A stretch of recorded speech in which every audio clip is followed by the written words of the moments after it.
10 tiny actions that take less than 2 minutes each. That's it. That's what separates people who completely turned their lives around from people who stayed stuck in the same cycles for years. And no, this isn't some motivational fluff about just believe in yourself. There's hard data behind every single one of these. Researchers tracked thousands of people over months, sometimes years, and what they found is honestly kind of uncomfortable, because it means most of us have been overthinking change this whole time. We've been waiting for the big moment, the perfect plan, the right Monday to start, when the real shift was always hiding in things so small, most people laugh them off. Here's why that matters to you right now. By the end of this video, you're not just going to know what these 10 micro-habits are. You're going to understand the specific brain mechanism that makes them work, why they stick when everything else you've tried didn't, and how to stack them so they actually compound into something you can feel within weeks, not months, weeks. And I bring this up because there was a guy, a viewer actually, who sent a message about 8 months ago saying he'd tried every productivity system out there, every morning routine video, every self-help book, the whole library. Nothing lasted more than a couple weeks.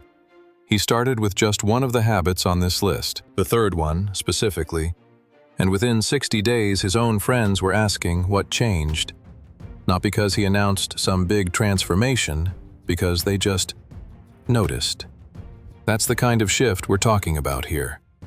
But here's the thing that's going to mess with you a little. The one habit on this list that people resist the most, the one that sounds almost too stupid to work, actually produced the biggest measurable change in clinical studies. It's number 7. And when you hear what it is, your first reaction is going to be, there's no way.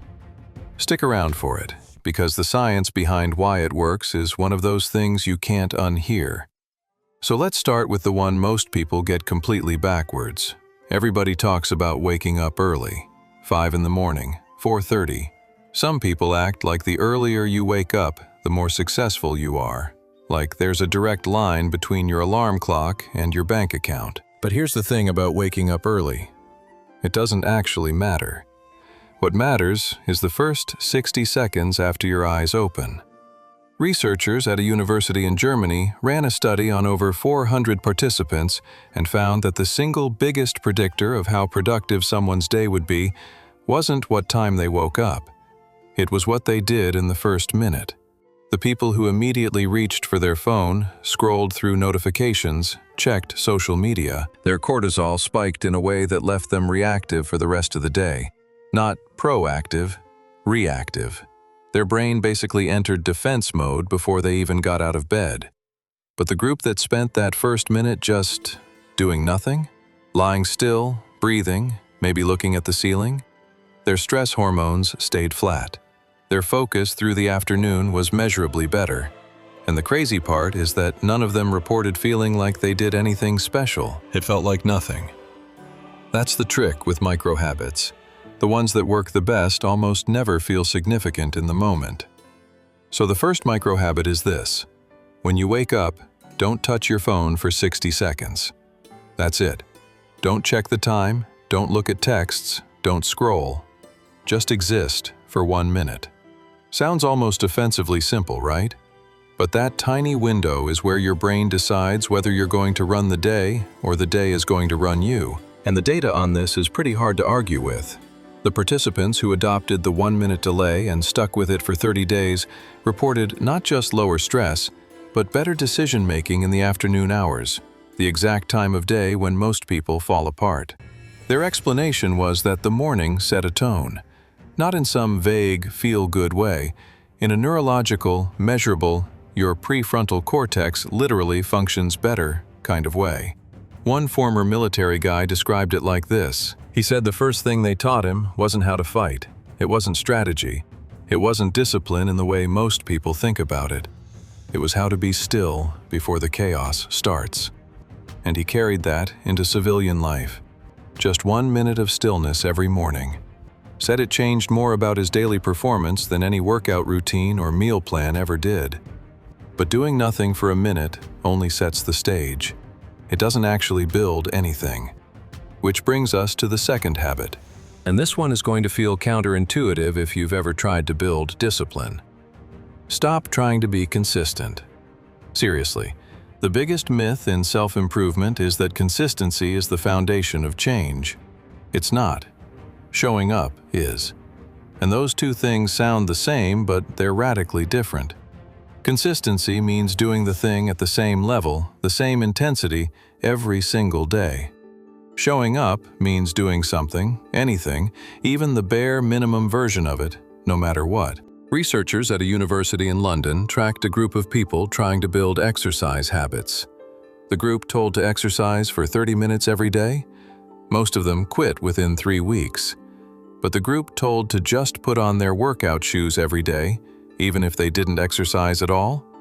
After 2 months, over 80% of them were working out regularly.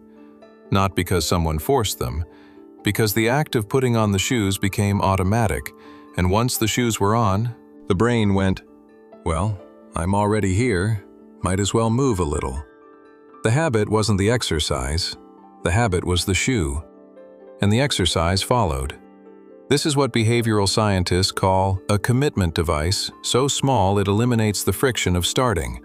Pretty clever, right? Your brain doesn't resist putting on shoes, it resists the idea of 30 minutes of hard effort. So, you trick it. You make the entry point so low that resistance doesn't even activate. And, over time, the small action expands naturally. This is the real engine behind every lasting change. Not motivation, not willpower, just a stupidly small starting point. So, the second micro-habit. Pick the smallest possible version of the thing you want to do, and commit to only that. Want to read more? Open the book. That's it. Don't commit to a chapter, open it. Want to meditate? Sit down and close your eyes. Don't set a timer, just sit. Want a journal? Write 1 sentence. 1. The rest takes care of itself more often than you'd think. And when it doesn't? That's fine too. You still showed up. The streak stays alive. But this only works if you know what direction you're actually heading, which most people don't. Here's what nobody tells you about goals. Most people set goals that are too clear. Wait, that sounds backwards. Let me explain.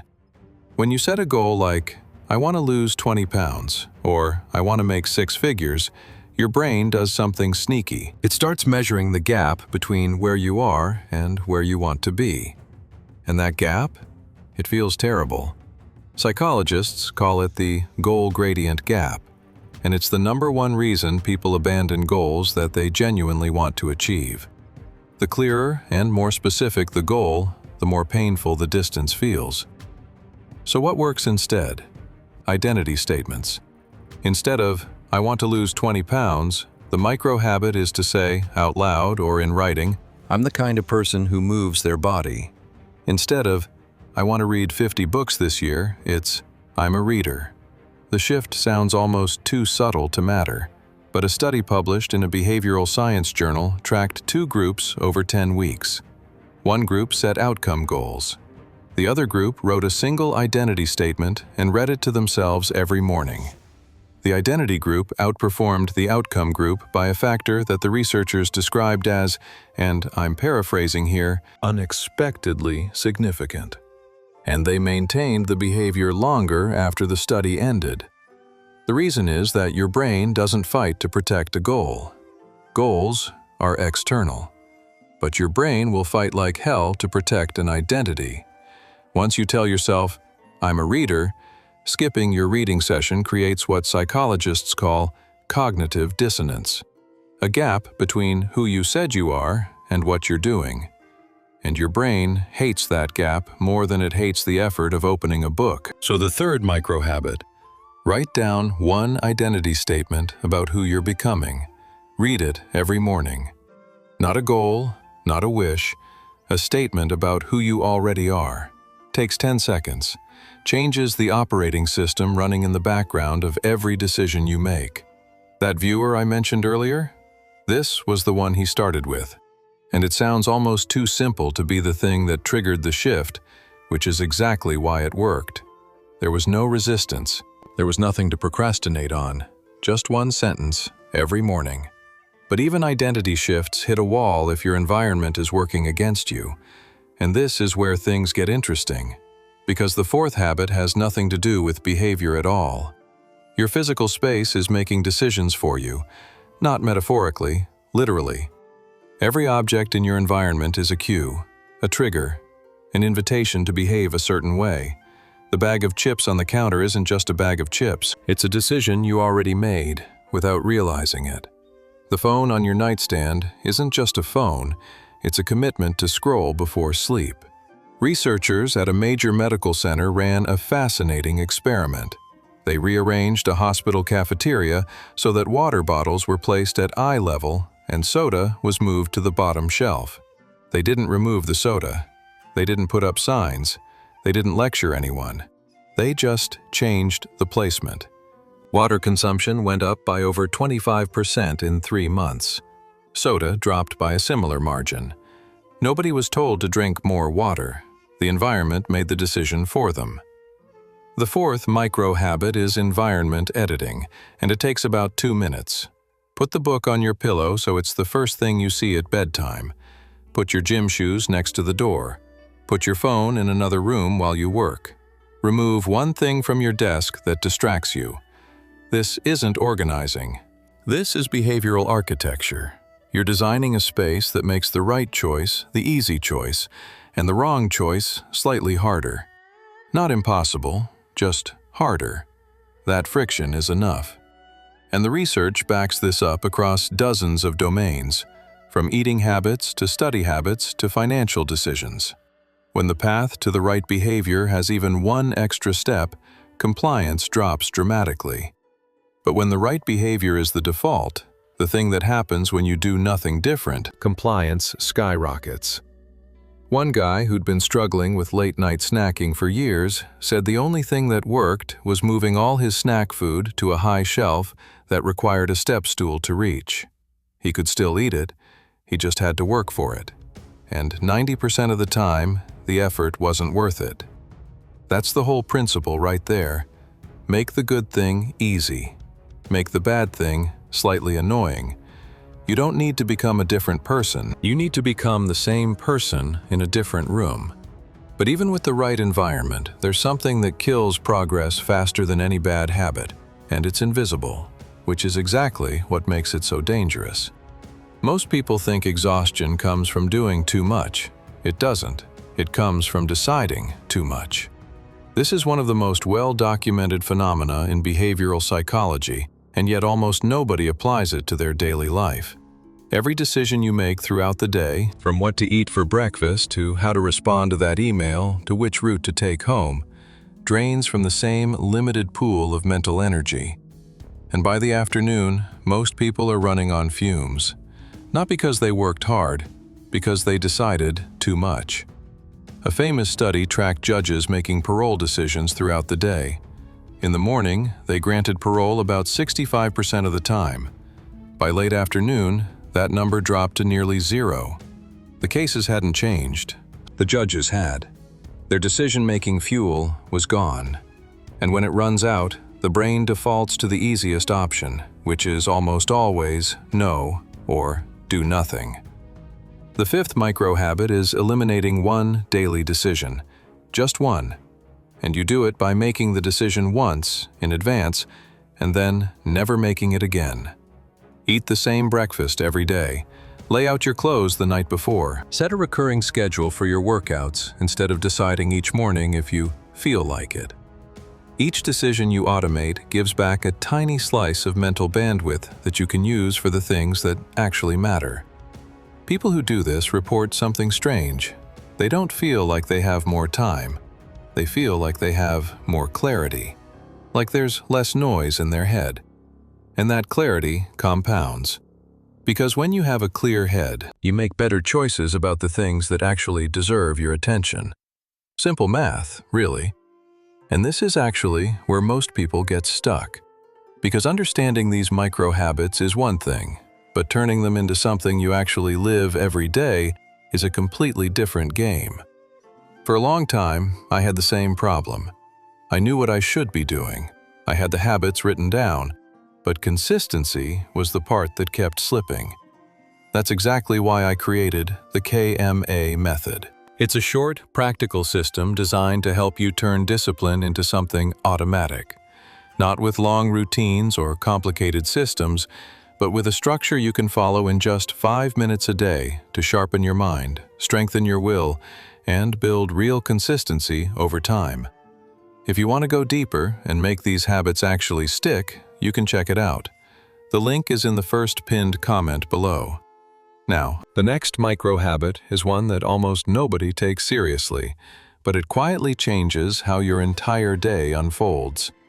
But there's a decision most people don't realize they're making dozens of times a day, and it's quietly sabotaging everything else they're doing.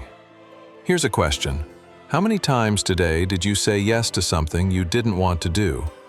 Not a major commitment, not a life decision, just a small yes that you didn't mean. Agreeing to a conversation you didn't have energy for. Saying sure to a request when your gut said no. Checking a notification because it was there, not because it mattered. Every one of those micro-agreements is a leak. A tiny drain on your energy, your time, your focus, and they add up faster than most people realize. Researchers studying burnout found that the #1 predictor of emotional exhaustion wasn't workload. It was the frequency of unwanted social obligations. Not big ones, small ones. The kind you say yes to without even thinking about it. The 6th micro habit is the 5-second pause. Before you respond to any request, any invitation, any ask, pause for 5 seconds. Don't answer immediately. Just let the question sit for a moment. In that 5 seconds, your brain switches from automatic people-pleasing mode to actual evaluation mode. You move from, what do they want me to say, to, what do I actually want to do? One woman described this as the single change that gave her back 2 hours a day. Not because she started saying no to everything, because she started noticing how many things she was saying yes to on autopilot.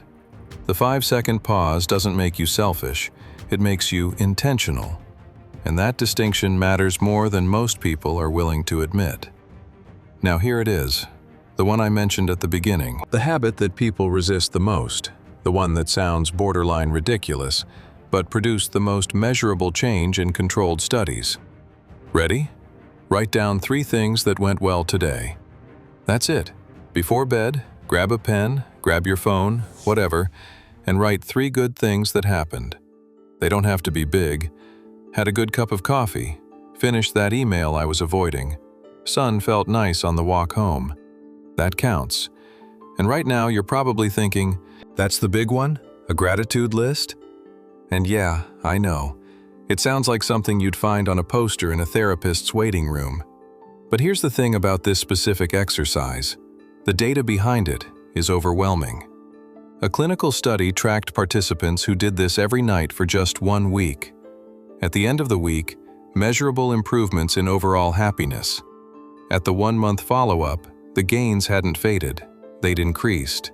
At the 6-month follow-up, the participants who kept doing it reported significantly lower symptoms of depression compared to the control group. And the mechanism is surprisingly elegant. Your brain has a negativity bias.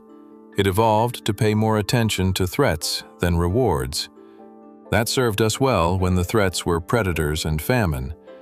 But in modern life, that same bias means your brain overweights the bad email, the awkward interaction, the thing that went wrong, and underweights everything that went fine. Writing down 3 positive things forces a manual override.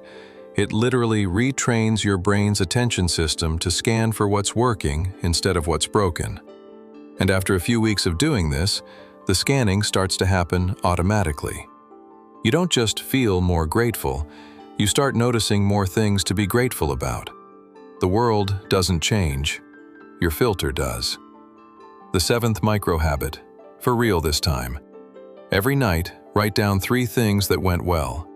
Takes 90 seconds. And the weird part is, the people who think it's the dumbest idea on the list are usually the ones who need it the most. Because the resistance itself is a sign that the negativity bias is running the show unchecked. One guy, a former trader who described himself as aggressively skeptical of anything that sounded soft, tried this as a dare from his wife. His words, not mine. He said after 10 days, he noticed something that genuinely caught him off guard. He wasn't just writing down good things at night, he was scanning for them during the day. Like his brain had started collecting evidence for the evening list without being asked. He called it the first time a self-improvement practice had ever felt automatic instead of forced. And that's the distinction that matters. This isn't about toxic positivity or pretending life is great when it's not. It's about training your attention to notice what's already there that you've been overlooking because your brain was too busy cataloging threats. But noticing what went well is only half the equation. The other half is something most people actively avoid, and that avoidance is costing them more than they realize. There's a version of you that you perform for the world, and there's a version of you that shows up when nobody's watching. Most people spend enormous energy making sure those two versions never meet. In that gap, the distance between who you pretend to be and who you actually are is one of the most exhausting things a human being can maintain. Studies on what psychologists call self-concept clarity show that people with a clear, stable sense of who they are, even if they don't love every part of it, have lower anxiety, better relationships, and higher resilience under stress. The people who struggle the most aren't the ones with the biggest flaws. They're the ones who refuse to look at themselves honestly. The 8th micro-habit. Spend 2 minutes a day in honest self-reflection. Not meditation, not journaling necessarily, just asking yourself one question and sitting with the answer. What did I avoid today and why? Or, what am I pretending is fine that isn't? You don't have to solve it. You don't have to make a plan. Just notice. Because awareness, genuine, unflinching awareness, is the starting point of every meaningful change. Without it, you're just rearranging furniture in a burning house.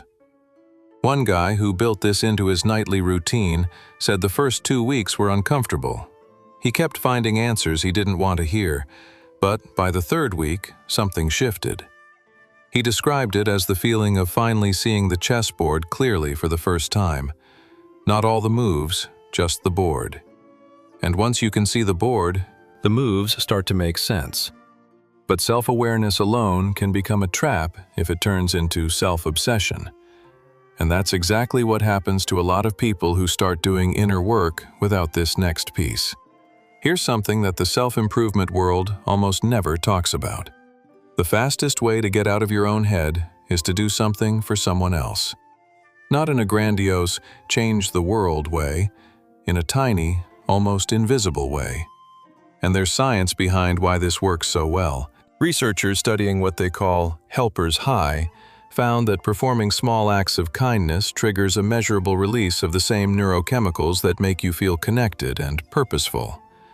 But here's the part that makes it relevant to building your life back. The studies show that the person giving the help gets a bigger mood boost than the person receiving it. The act of doing something small for another human being pulls your brain out of its default mode network, which is the part of the brain that generates rumination, self-doubt, and overthinking. You literally cannot be stuck in your own negative loop and actively helping someone else at the same time. The brain doesn't work that way. The 9th micro-habit. Do one small, unrequested thing for another person every day. Hold a door. Send a text to someone you haven't talked to in a while. Leave a good review for a small business you like. Pay for the coffee behind you. The act itself almost doesn't matter. What matters is the intentional shift of focus from yourself to someone else, even for 30 seconds. This is where people who've been grinding alone on self-improvement for months suddenly feel the gears catch. Because you can only rebuild yourself so far in isolation. At some point, connection is the thing that makes all the other habits click into place. But none of this, not a single habit on this list, will produce lasting results without the 10th one. And it's the one that ties everything together in a way that might surprise you. The last habit isn't really a habit. It's more like a rule. a line in the sand that separates people who change temporarily from people who change permanently. And it comes down to one brutally simple idea: protect your sleep like your life depends on it. Because it does. Not metaphorically, clinically. Every single habit on this list depends on a brain that's functioning properly. Self-reflection requires working memory. Decision elimination requires prefrontal cortex bandwidth. The 5-second pause requires impulse control. Gratitude scanning requires emotional regulation. And every single one of those functions degrades measurably after just one night of poor sleep. Researchers at a well-known research university found that after 24 hours without sleep, cognitive function drops to a level equivalent to a blood alcohol content that would make you legally impaired to drive. But it's not just total sleep deprivation that causes the damage. Consistently sleeping 6 hours instead of 7 or 8 produces a cumulative cognitive deficit that most people don't even notice because they've adapted to feeling foggy. They think that's their baseline. It's not. They're operating at 60 or 70% and calling it normal. The 10th micro-habit: set a non-negotiable shutdown time. Pick a time, say 10 at night, and after that, no screens, no work, no just one more email. The room gets dark, the phone goes away, and you give your brain the one thing it needs more than any habit, any system, any strategy: rest. A lot of people treat sleep like a luxury, something you earn after you've been productive enough. That's completely backwards. Sleep isn't the reward for a good day, it's the prerequisite for one. The people who protect this boundary above all others aren't lazy, they're strategic. Because they understand that a rested brain makes every other habit on this list 10 times easier, and a tired brain makes every single one feel impossible. One entrepreneur who built a 7-figure business described his non-negotiable shutdown as the cornerstone of everything else. Not his morning routine, not his goal-setting framework, not his network. His bedtime. Because without it, he said, everything else crumbles within a week. The morning stillness becomes irritating instead of grounding. The identity statements feel like lies. The self-reflection turns into rumination. Sleep is the foundation that the entire structure stands on. And here's the part that brings it all together. These 10 habits don't work in isolation. They're designed to stack. The morning stillness sets up the decision clarity. The decision clarity creates bandwidth for the 5-second pause. The pause protects your energy for honest self-reflection. The self-reflection fuels the identity statements. The identity statements drive the showing up habit. The showing up habit gets reinforced by the edited environment. The environment reduces friction. The reduced friction leaves room for kindness. The kindness pulls you out of your own head, and the sleep protects the entire system so it can run again tomorrow. That's the real secret nobody tells you about rebuilding your life. It's not about one massive overhaul. It's not about waking up at 4 in the morning or running a marathon or reading 100 books a year. It's about 10 invisible things that take a combined total of maybe 15 minutes a day, done so quietly that nobody notices until the results become impossible to ignore. And by the time people start asking what changed, you'll have forgotten that there was ever a single dramatic moment. Because there wasn't one. There were just 1,000 tiny ones, stacked on top of each other, day after day, until the person in the mirror looked different, and you couldn't even pinpoint when the shift happened. That's how real change works. Not with a bang, with a whisper so quiet you almost miss it. Almost. And if you're sitting here right now thinking, this all sounds too easy, good. That means you're exactly where every person who successfully rebuilt their life started. Skeptical, a little uncomfortable, and holding a list of things that seem way too small to matter. The difference between you and the people who actually followed through isn't talent or genetics or circumstances. It's what you do in the next 24 hours. Pick one, just one from this list, the one that felt the most personal to you, the one your brain keeps circling back to. Start there. Don't plan it, don't overthink it. Just do it once, tomorrow. And then do it again the day after that. Because that's all this ever was. One small thing, done again, done again, done again. Until the compound interest of tiny actions produces a result that looks, from the outside, like it happened overnight. But you'll know the truth. You'll know it was never one moment. It was every moment, all the invisible ones, stacked.